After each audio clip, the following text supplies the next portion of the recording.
Una vez que el ejército islámico conquistó y sometió a sangre y fuego la península ibérica, entre 711 y 726, se calcula que quedó un 50% de la población nativa cristiana, es decir, alrededor de 2.500.000 personas, en territorio ocupado por los musulmanes.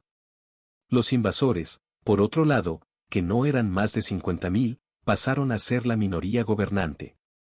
La sociedad se dividió en dos, por un lado los musulmanes invasores, y por el otro, los denominados dhimmis, es decir, población mayoritariamente cristiana. Se suele traducir la palabra dhimmi como protegido, pero esto es un eufemismo, y un término más adecuado sería ciudadano de segunda. Pues según el Islam, los dhimmis siempre deben estar por debajo de los musulmanes. Y esto sucedió en Al-Ándalus, es decir, en la parte de Hispania bajo yugo islámico. Pues, como lo afirma Rafael Sánchez en su libro Al-Ándalus y la Cruz, un cristiano debía levantarse si entraba un musulmán en una habitación, y solo podía pasarle por el lado izquierdo, considerado maldito. No podía poseer armas, no podía optar a ciertos cargos, no podía vestir como los musulmanes, no podía montar a caballo en presencia de un musulmán, ni su casa podía ser más alta que la de un musulmán. Los cristianos no podían mostrar su fe públicamente, ni construir nuevos centros religiosos, ni tampoco predicar el evangelio a los musulmanes. Por otra parte, según el Islam, los dhimmis deben pagar un tributo, llamado jizya, como signo de sumisión para poder conservar su fe. Ahmad Sirindi, un exégeta musulmán del siglo XVII, afirma que el verdadero propósito de imponerles la jizya es humillarles hasta tal punto que, por miedo a la jizya, no puedan vestir bien ni vivir con grandeza. Deben permanecer constantemente aterrorizados y temblorosos. Se pretende mantenerlos bajo desprecio y defender el honor y el poder del Islam. Y esta gran presión y humillación social y económica que sufrieron los cristianos explica cómo su importancia fue disminuyendo en pocos siglos. Muchos decidieron apostatar y convertirse al Islam para escapar a la humillación, y otros tantos huyeron a los reinos cristianos del norte. Aquellos cristianos que pudieron conservar así su religión dentro de la sociedad islámica, lo hicieron a costa de grandes sufrimientos. Es interesante resaltar que académicos, políticos y periodistas afines a la izquierda han distorsionado la historia de Al-Ándalus, creando a su alrededor una leyenda rosa que lo describe como un entorno culturalmente libre y tolerante, como lo muestra Darío Fernández Morera en su obra titulada El mito del paraíso andalusí. Hacia el final del reinado del sultán Abd al-Rahman II, en el año 851, la persecución contra los cristianos se intensificó de manera brutal. Aquellos que proclamaban su fe en Cristo y rechazaban a Mahoma eran sometidos a torturas y luego eran decapitados. Muchos cristianos que hasta entonces habían ocultado su fe, fueron denunciados incluso por sus propios familiares musulmanes. En este trágico contexto, entre 850 y 859, surgió un movimiento que buscó imitar el valor de los primeros mártires. Numerosos creyentes consideraron que la mejor manera de luchar contra el Islam era proclamar a viva voz su fe en Cristo y denunciar la falsedad del Islam, sabiendo que aquello les significaría el martirio. Pues, como lo afirma el padre José María Iraburu, si bien silenciando el Evangelio y callando la falsedad de las otras religiones, se aleja el peligro del martirio, e incluso se puede llegar a ganar el favor del mundo no cristiano, no se deben olvidar las palabras de San Pablo en su primera carta a los Corintios 9:16, que dicen, «Ay de mí si no evangelizara». Pues como se afirma en Santiago 4:4, ¿no sabéis que la amistad con el mundo es enemistad con Dios? San Eulogio, uno de estos mártires, documentó las historias de 48 mártires en su obra llamada Memorial de los Mártires. A continuación, relataremos cronológicamente las condenas de estos mártires, para concluir con una oración compuesta por San Eulogio de Córdoba en honor de dos jóvenes mártires llamadas Flora y María. 850. Perfecto de Córdoba, sacerdote, fue ejecutado por refutar el Islam y a Mahoma. 851. Isaac de Córdoba, miembro muy culto de una próspera familia cordobesa, que había llegado a ser gran secretario del califa, renunció para hacerse monje en el monasterio de Tábanos. En un debate público denunció a Mahoma convirtiéndose en uno de los primeros mártires. Ese mismo año fue decapitado Pablo de Sanzoilo, diácono, conocido por predicar a los cristianos encarcelados. Abundio de Córdoba, párroco en la aldea de Ananelos, delatado por injuriar a Mahoma, fue arrestado, decapitado y su cuerpo arrojado a los perros. Flora y María de Córdoba, ambas hijas de matrimonios mixtos entre cristianos y musulmanes, se encontraron en la iglesia de San Acisclo cuando Flora rezaba para prepararse al martirio que sufriría por abrazar públicamente la fe cristiana. Decidieron entregarse juntas. María fue condenada por blasfemia tras criticar a Mahoma ante el tribunal, y Flora por apostasía. Ese mismo año, fueron decapitadas Alodia y Nunilo, pues a la muerte de su padre, su madre se volvió a casar con un musulmán, quien no admitió que sus hijas continuaran siendo cristianas. Ese mismo año, Sancho, capturado por los musulmanes en su infancia y educado para ser guardia del emir, fue empalado por negarse a convertirse al Islam. El mismo año fue decapitado Cisenando, diácono nacido en Beja, Portugal, así como Teodomiro, monje carmonense. Ese mismo año, Pedro, sacerdote, Gualabonso, diácono, Sabiniano y Guistremundo, monjes del monasterio de San Zoilo, Avencio, monje de San Cristóbal, y Jeremías, fundador del monasterio de Tábanos de muy avanzada edad, fueron ejecutados por refutar a Mahoma, afirmando: profesamos que Cristo es verdaderamente Dios y que vuestro profeta es precursor del anticristo y de otras doctrinas profanas. Jeremías fue azotado hasta la muerte y los demás decapitados. 852. Rogelio de Illora, monje, y Cervodeo, su joven discípulo, saliendo de su monasterio de la Sierra de Parapanda, junto al pueblo de Illora, se dirigieron a Córdoba donde refutaron el Islam dentro de una mezquita. Fueron los primeros mártires ejecutados bajo Mohamed I. De igual manera, fueron ejecutados Leovigildo, monje en Córdoba, Cristóforo, monje en el monasterio de San Martín de la Rojana. Ese mismo año, fueron decapitados Emilio, diácono, y Jeremías. Igualmente, Gumersindo, párroco de Toledo, y Cervodeo, monje, ambos alentados por la divina gracia, se presentaron ante uno de los magistrados islámicos de Córdoba, e hicieron pública y solemne declaración de que eran cristianos. El juez los mandó a degollar al momento. Oyeron los dos santos la sentencia con inalterable firmeza, y dieron gracias al Señor porque los halló dignos de padecer por su causa. Ese mismo año fueron arrestados Aurelio y su primo Félix, junto con sus mujeres Natalia y Liliosa, todos ellos cristianos hijos de matrimonios mixtos.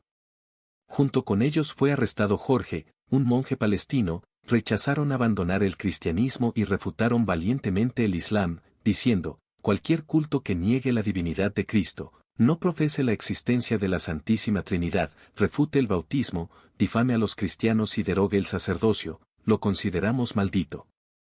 Fueron condenados a muerte. 853.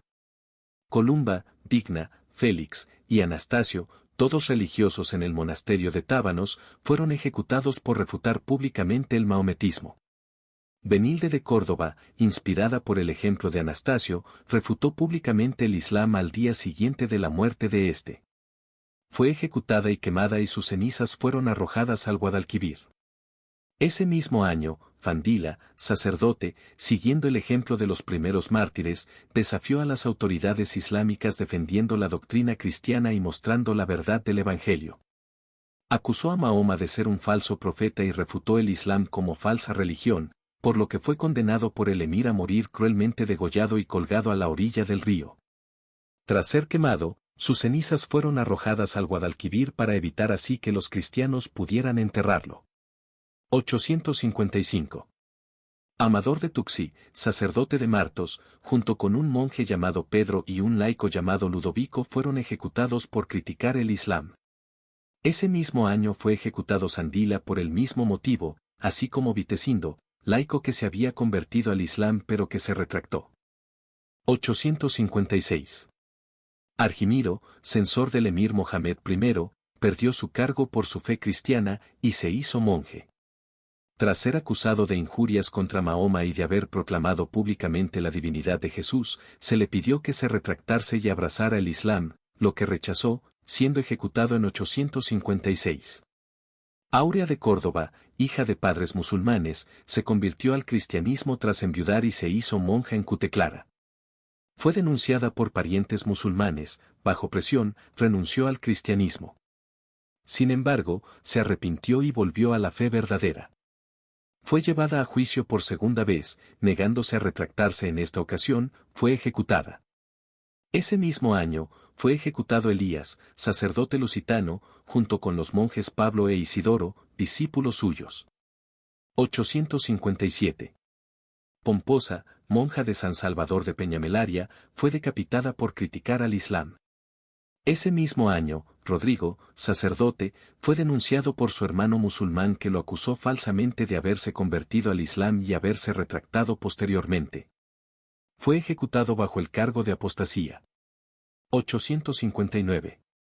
Eulogio de Córdoba, sacerdote, célebre por su valor y erudición, fue el principal impulsor de la resistencia martirial y escribió las narraciones por las que se conocen estos eventos. Fue ejecutado por esconder a Leocrisia, joven musulmana convertida al cristianismo que solicitó su protección. Se le condenó por este hecho y por su activo cristianismo. Se relata que uno de los magistrados le dijo: cede un solo momento a la necesidad irremediable, pronuncia una sola palabra de retractación, y después piensa lo que más te convenga, te prometemos no volver a molestarte.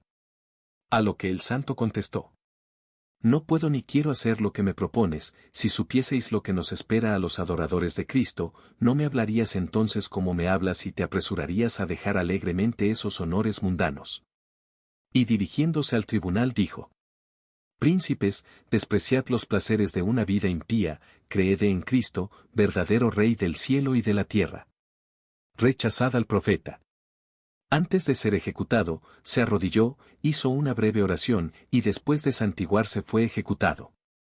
Su amigo, biógrafo e igualmente mártir, Álvaro de Córdoba, escribió al respecto: este fue el combate hermosísimo del doctor Eulogio. Este fue su glorioso fin, este su tránsito admirable. La joven conversa a la cual ocultaba fue igualmente condenada por apostasía ese mismo año. 861. Álvaro de Córdoba fue un erudito bíblico y teólogo, condiscípulo de Eulogio de Córdoba, y su primer biógrafo. Resistió a la persecución de Abderramán II y defendió sus creencias religiosas junto con San Eulogio y por ello fue ejecutado. 864. Laura de Córdoba, musulmana que tras enviudar se hizo monja en Cuteclara, fue condenada por apostasía y arrojada a un caldero de plomo fundido.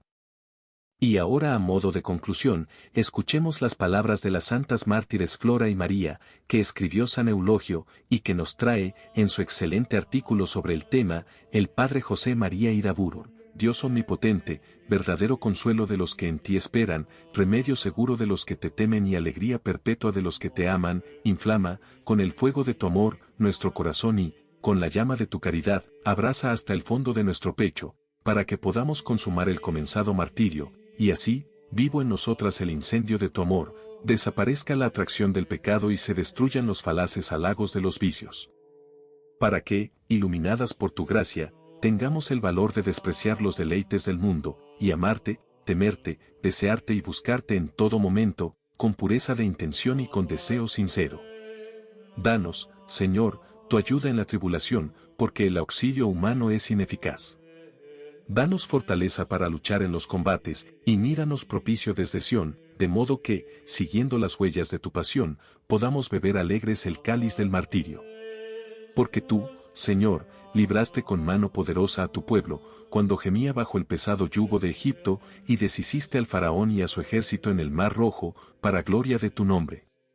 Ayuda, pues, eficazmente a nuestra fragilidad en esta hora de la prueba. Sé nuestro auxilio poderoso contra las huestes del demonio y de nuestros enemigos.